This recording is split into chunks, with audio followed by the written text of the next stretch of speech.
barley, wala siyang maintenance drugs na iniinom, wala nang amoy na mabaho yung hininga niya at yung kanyang pawis. Bakit po? Na-detox na po ng barley chlorophyll. Ano pa? Has anti-inflammatory properties. So may mga pamamaga, yan yon. Ano pa? Cut excess cholesterol and triglycerides and other blood lipids. Has antioxidant property. Stimulate hemoglobin production. And has wound healing properties. Especially po sa mga nag-undergo ng operation, may mga sugat. Siyempre, pag operation, matindi ang sugat niyan. Chlorophyll po ng barley, mabilis mong magpagaling. Kaya nga po naalala niyo po, nung araw, pagka ikaw ay nasusugatan, nagdidikdik sila ng ng mga dahon-dahon because of the chlorophyll. So, sa barley po, yan po yun, chlorophyll. Stimulate red blood cells. What else? Etong maganda. Ang barley po natin, ang chlorophyll ng barley at ang ating red blood po ay halos the same parehas. Kung titignan niyo po yung structure niya. Kaya nga po, pag inom natin ng barley chlorophyll, yung ating dugo po hindi nagugulat. Akala niya, dugo din yung kasabay niya. Kaya nga po, ang barley contains 70% chlorophyll, also known as a green blood, which make barley a powerful blood purifier. So, ibig sabihin, pinupurified na po yung atin pong mga maduduming dugo. Naalala niyo yung commercial na nasa dugo lang yan? Tama po? So, ibig sabihin, yung ating mga sakit pa totoo lang, nandyan lang talaga yan sa dugo. Ang atin pong barley chlorophyll, nag-purify po ng atin pong blood. What else? Ito pa maganda. Study nila, barley pure grass, chlorophyll, which help inhibit platelets, activating factor, and protect the blood vessel from damage. Pag may mga dengue po, pasyenteng may dengue, patikin niyo po ng barley. Ang dami na po naming testimony na may mga dengue, pinatake namin ng barley, ang bilis po ng discharge nila. Meron kami isang testimony, kapitan sa Cagayan, barangay captain.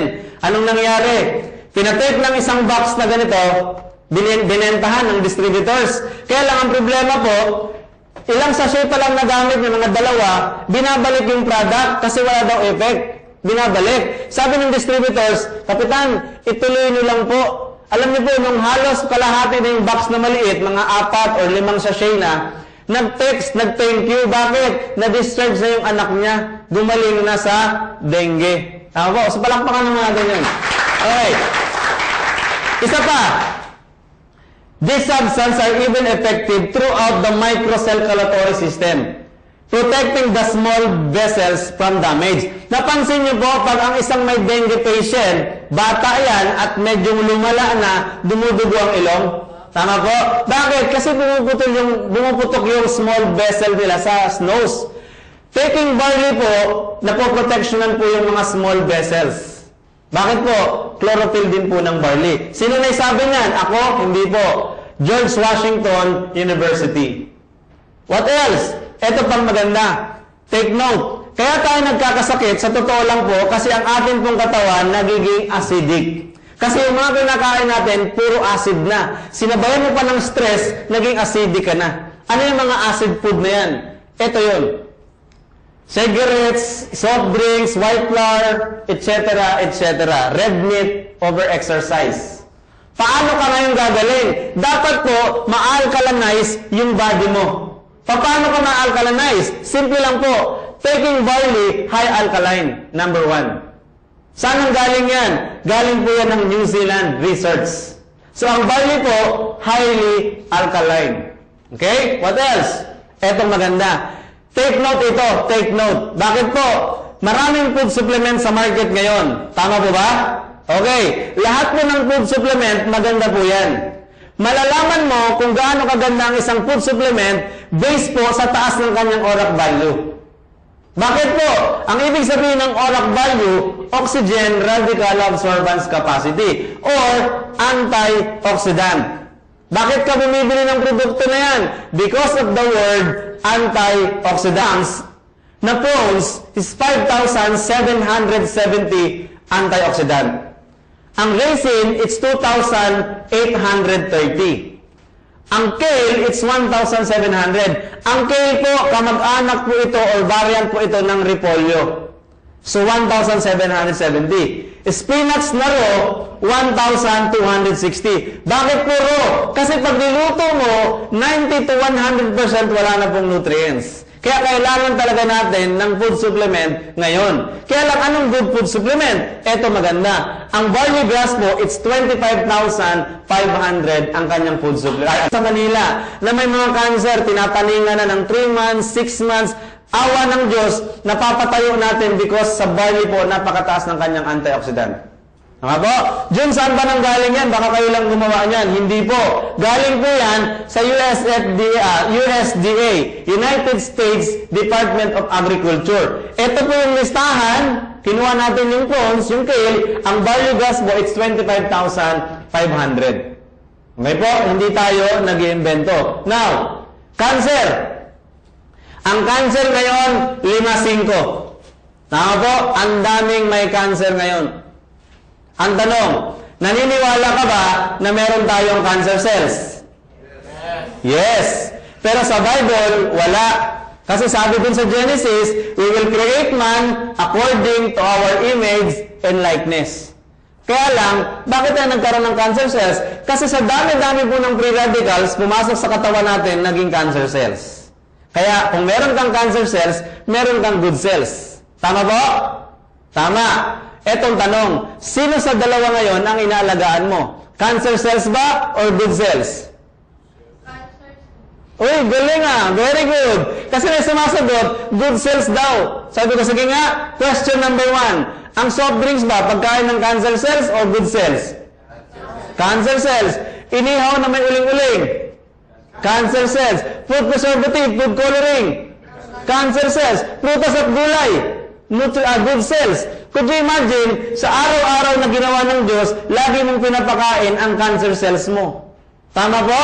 So pag dumami ang cancer cells mo, sasabihin mo ngayon kay Lord, Lord, why me? Pero ikaw pala ang gumawa niyan. So pag dami ng cancer cells mo, ganito ngayon ang nangyayari sa atin. Tama po?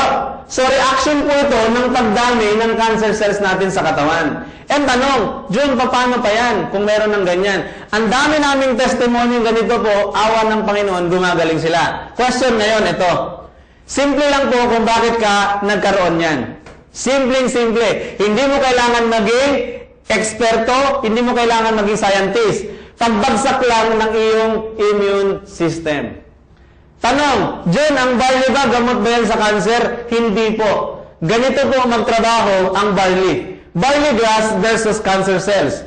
Pag nag-take ka ng barley grass, ang barley grass po ay meron 16 vitamins, 17 minerals, 18 amino acid, 25,000 yung kanyang ORAC value, 20 enzymes, actually 3,000 daw po yan. SOD, P4D1, G4, chlorophyll, phytochemicals, and phytonutrients. Pag tinake mo ang barley sa katawan mo, ang nangyayari po, siya po ang nagpapalakas ng immune system. Pag malakas na ang immune system mo, palalakasin niya yung iyong T-cells. Pag malakas na ang T-cells mo, malakas na ang natural killer cells mo, yan po ang papatay sa cancer cells mo, hindi po ang barley. Yung mga soldier natin sa katawan, ang pagkain niya, barley. Pag malakas na yan, siya na ang bahala sa cancer cells mo. Kaya lang, pag nagkaroon ka ng cancer at nagpa-chemo ka, sabi ng mga expert, ang chemotherapy daw ay collateral damage. Ibig sabihin, papatay ng iyong cancer cells, pero sa ayaw mo sa gusto, madadamay ang good cells mo. Tama po? So, ang barley po, pag nag-take ka ng barley, yan po ang papatay po sa cancer cells. Kaya walang magagawa ang cancer cells, wala siyang kakampi, mamamatay siya. Kasi hindi mo siya pinapakain, ginuguto mo siya. Po, diba? Yan po yun. Simple lang po, sa totoo lang. Hindi po mahirap paggalingin ang cancer, maniwala ka. Sa totoo lang po. Bakit po? Unang-una mo lang gagawin, kalimutan mong may cancer ka. Pangalawa, baguhin mo yung eating habit mo, baguhin mo yung thinking habit mo, maniwala ka sa hindi. Ang immune system mo lalakas, siya ang papatay sa cancer cells. Okay? Are you learning? Yes. Are you with me? Yes. Okay. Now, kung halimbawa naman, merong cancer patient, hindi talaga maawat sa chemo kasi ang required ng doktor, kailangan i-chemo yan. Tama po? At hindi natin siya mapigil. Okay lang po yun, ipago mo.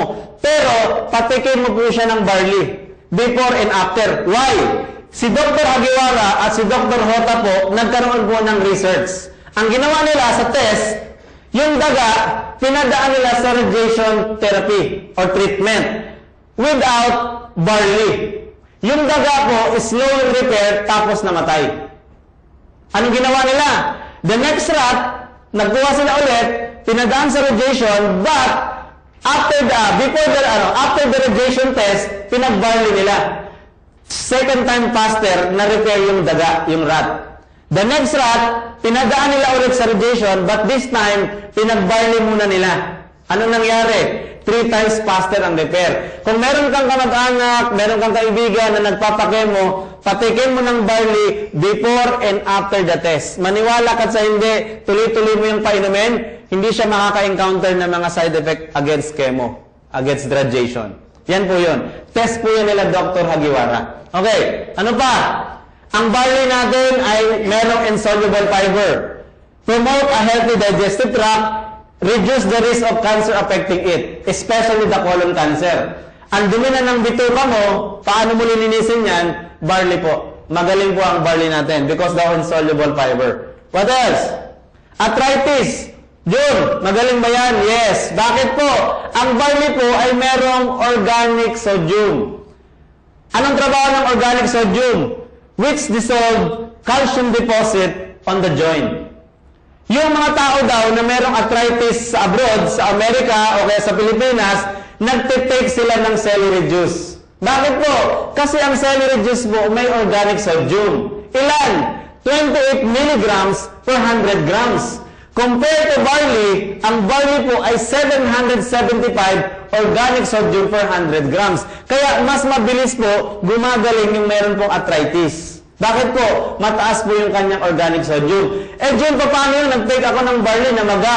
Minsan po, merong effect. Kasi bakit? Tinatanggal na yung iyong bad uric acid. Tama po?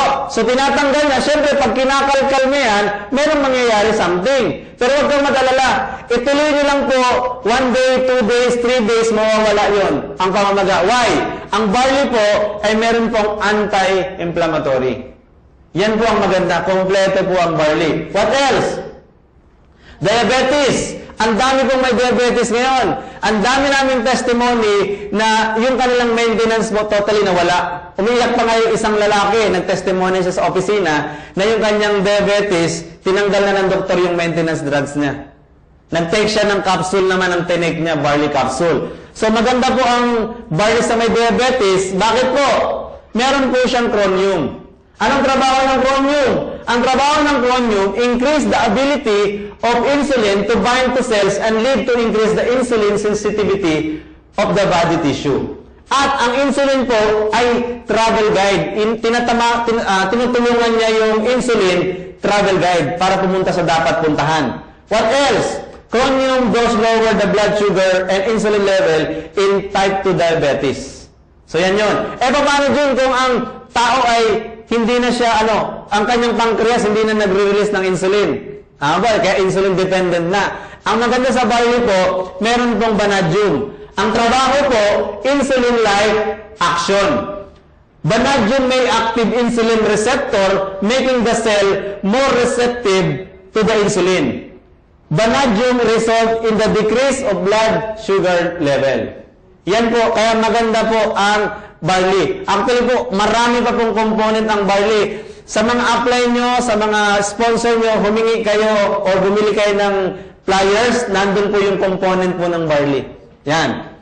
Of course, heart disease, heart attack or stroke. Pag ikaw po ay may problema na heart attack ka o na-stroke ka, hindi po problema yan ng puso. Hindi po yan problema ng brain.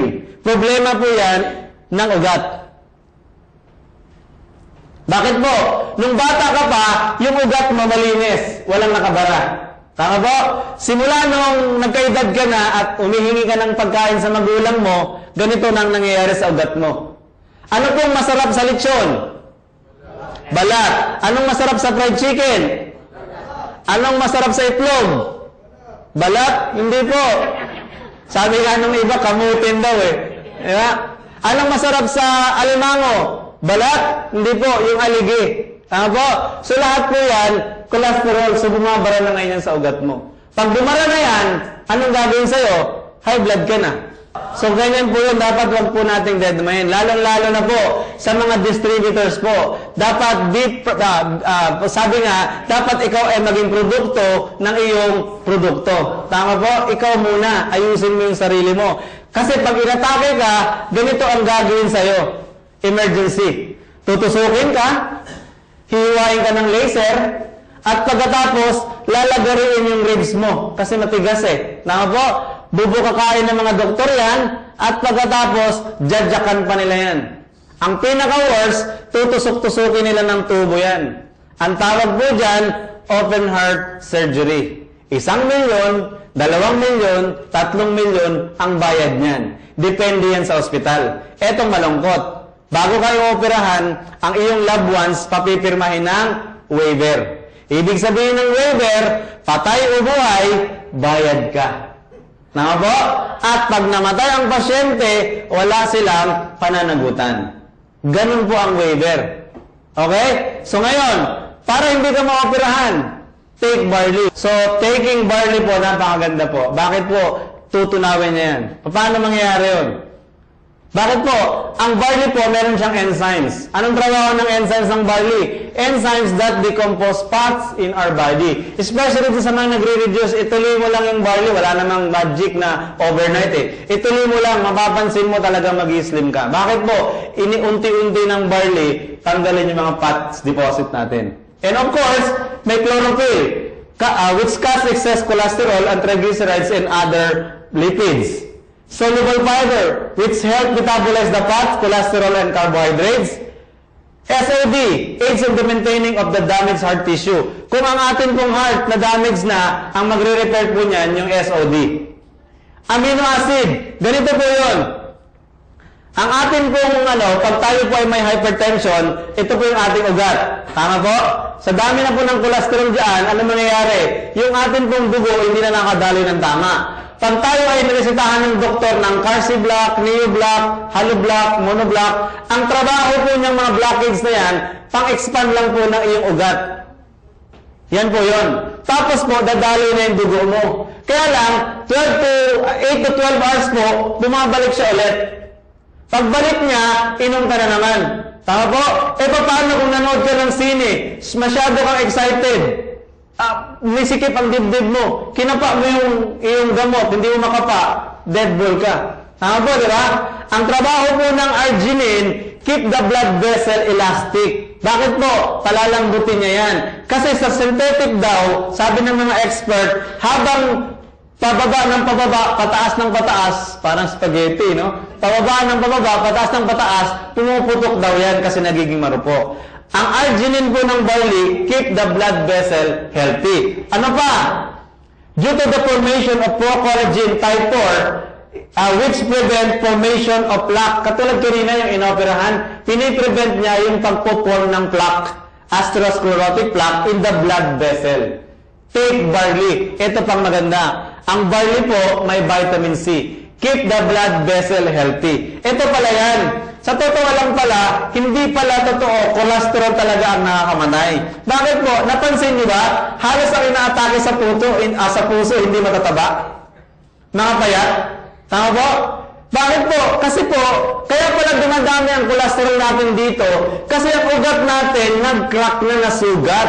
Bakit nasugat? Kasi lack of vitamin C. Pag yan po yung nag-crack, lahat ng cholesterol didikit na. Parang sugat po, di ba pag naglalangib, di ba kumakapit na dyan yung mga dumi?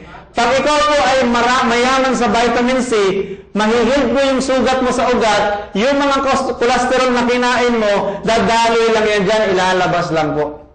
Yan po ang trabaho ng vitamin C. Kaya nga po, sabi po ni Dr. Hagiwara, barley grass supplies important nutrients that strengthen the body defense against free radical, flush out toxins, and promote cardiovascular health. Dahil diyan, binigyan po yan ng claim ng USFDA. Kung sa Pilipinas ay BPAD, sa Amerika po USFDA. Sabi doon, today, the Food and Drug Administration announced that it has finalized a rule that allow food containing barley to claim that they reduce the risk of coronary heart disease. Hindi lang po yan hearsay, meron po yung scientific evidence. Nakakapagpababa po siya ng cholesterol level sa atin pong katawan. Po? So, claim po yan. Kaya palakpakan ulit natin ang barley for that claim. Okay. Ano pa? Dahil dito, si Ma'am Ruben po, tiga Cagayan. Noong 2008, subject siya for bypass operation. Wala siyang pera. Anong nangyari? Inintay niya yung pera ng mga anak niya. 5,000 pesos ang kanyang maintenance every week. Dumating ang barley sa Cagayan, August of 2009. Gumamit siya ng barley September of 2009 up to this present. Wala na siyang maintenance, hindi na siya naoperahan. Tama po? O palakpakan natin yung testimony na yan. Okay. May clinical study po, hindi siya basta-basta. Pinag-aralan siya, 25 years na nilang pinag-aralan, nung 2005 pa. Nakakapagpababa ng cholesterol at nakaka-prevent for cancer because of the free radicals sa blood. Ito po, exciting. Ang barley po, sa totoo lang, best take ng barley early in the morning, empty stomach. Cold or tap water. Bakit po? Kasi po, pag mainit ang nilagay mo, namamatay po yung enzymes. Yan po yun. Ito naman ang good news. Di ba meron tayong kape? Po, di ba? Yun paano yan? Kape natin mainit. Ito po research nila Dr. Hagiwara. Exciting research recently published by Dr. Shimamoto along with Dr. Hagiwara. Colleagues found that young barley grass extracts effectively degrade a variety of pesticides including malathion and many more.